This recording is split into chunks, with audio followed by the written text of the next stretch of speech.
Hello student, I am Ajit Jadhav. Welcome to my YouTube channel. Today we are going to learn about basic concept of endocrine pharmacology. So let's start from endocrine system. Endocrine system. In the endocrine system, so many glands are present, like pineal gland, hypothalamus, and the pituitary gland, thyroid gland, parathyroid gland, thymus, adrenaline gland, pancreas, ovary in the female, and testes in the male. The endocrine system is controlled by the hypothalamus and the pituitary gland. Along with the nervous system, it's coordinate and directs body function. It maintains the homeostasis by releasing the chemical. This chemical is called as the hormone. The endocrine system controls so many systems as growth hormone, reproduction, body defense, water electrolyte, and nutrient balance, regulation of the cellular metabolism, and the energy balance. In this session, we cover the following topics. These are pituitary and the hypothalamic hormones, thyroid and antithyroidic drugs, adrenaline drugs and steroid, and the gonadal hormone. Hypothalamus and the pituitary hormones. Hypothalamus is a master endocrine organ. It secretes, releasing or inhibiting the hormone. Pituitary gland, weight about the 600 mg and resists cilia turcica under the layer of the dura mater in the brain. The pituitary gland is composed of the two lobes. First is anterior lobe, second is posterior lobe. Hypothalamic pituitary hormones are the hormones that are produced by the hypothalamus and the pituitary gland. Although the organs in which they are produced are relatively small, and the effects from these hormones cascade throughout the body. There are conditions related to the limbic system which regulate the hormone release and also thalamus with the pain. Many of these stimuli comes from the sense of the subject. The temperature control can be found in the hypothalamus. There is also regulation of the water balance and also hunger, and also something associated with the water balance control. Corticotropic releasing hormone CRH stimulates with ACTH secretion. Thyrotropin releasing hormone TRH stimulates TSH and prolactin secretion. Growth hormone releasing hormone GHRH stimulates with GH secretion. Somatostatin inhibits GH secretion. Gonadotropin releasing hormone stimulates FSH and LH secretion. Prolactin releasing hormone PRH stimulates PRL secretion. Prolactin inhibiting hormone dopamine inhibits PRL secretion. Anterior pituitary produce prolactin, GH, TSH, ACTH, FSH and LH. 50 to 20% of the corticotropes cells produce ACTH. The target are the adrenal glands, adipocytes and the melanocytes. 3 to 5% thyrotrope cells produce the TSH. 10 to 15% of gonadotropes produce LSH and FSH. 40 to 50% of somatotropes produce GH in the particular in the childhood. 10 to 15% of the lactotropes produce the prolactin. The next point is thyroid hormone. The thyroid hormones T3 and T4 are the essential for the normal growth and the maturation of the body. So what is the T3? It is the thyronine, and it is the most of the active form. The T3 is 3 to 4% more potent than the T4. In the T3, 99.8% protein forms, and other 0.2% is in the free form. The T3 the half-life is 1.5 days.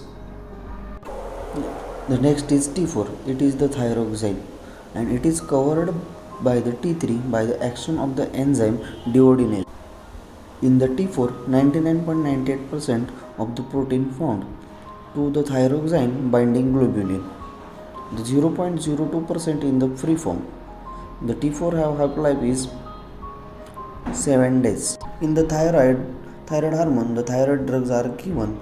The drug is levothyroxine ELT4, levothyroxine T3, and Liotrix T4 plus and T3. Common pharmacokinetics of these drugs is orally essentially absorbed, and the bioavailability of the T4 is 80% and the T3 is 95%. The drugs that include the hepatic microsomal enzyme, example rifaprin, phenobarbital, phenytoin, and etc., improve the metabolism. The antithyroidic drugs. What is meant by antithyroidic drugs? And the antithyroidic agent is and the hormone antagonist acting upon the thyroid hormone is known as the antithyroidic drugs. The example of the antithyroidic drugs is thiamoids and the beta blocker. In the thiamoids, the methimazole and carbimazole is used, and the beta blocker, the propranolol, is used.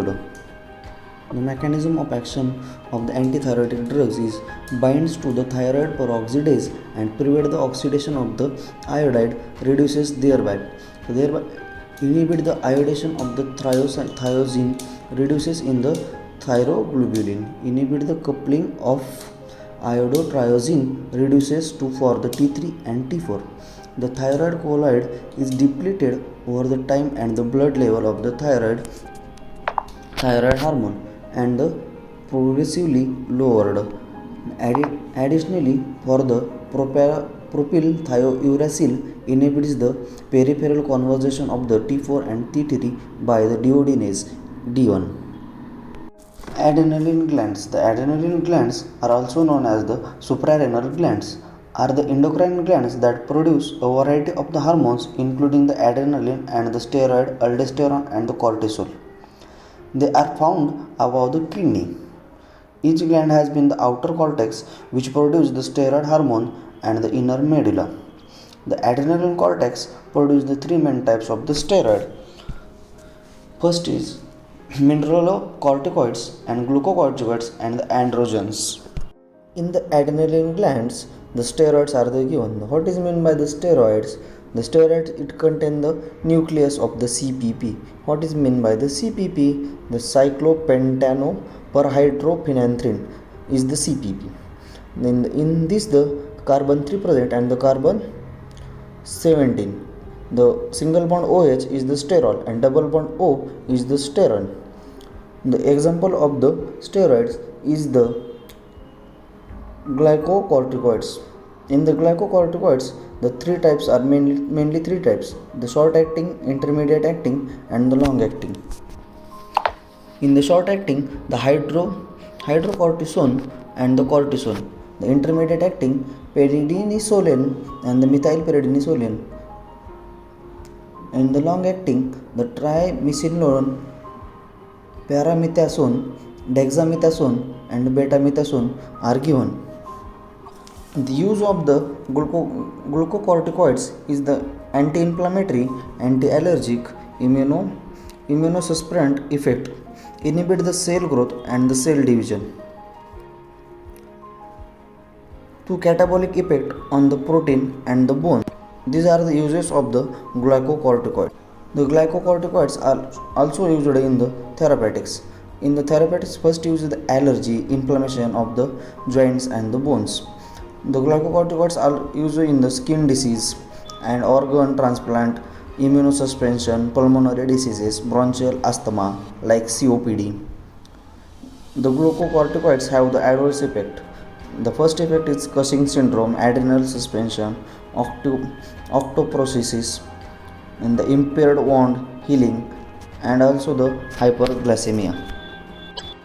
The next is gonadal hormone. The gonadotropins include the folate stimulating hormone and luteinizing hormone released by the anterior pituitary gland. Response stop GnRH, LnRH stimulate the glands to produce the sex hormone. Female FSH, estrogen and LH progesterone. These gonadal glands are the present. In the male, the LH, that is the testosterone. In the female, estrogen is the gonadal hormone. The effect of the estrogen in the female sex hormone, its first effect is normal female masturbation and the development is occur due to the estrogen. It inhibits the bone reabsorption and it increases the HDL and the decrease LDL, decrease platelet and the adhesive. Estrogen indicates the contraction and the osteoporosis. In the male, the testis is for the sperm production.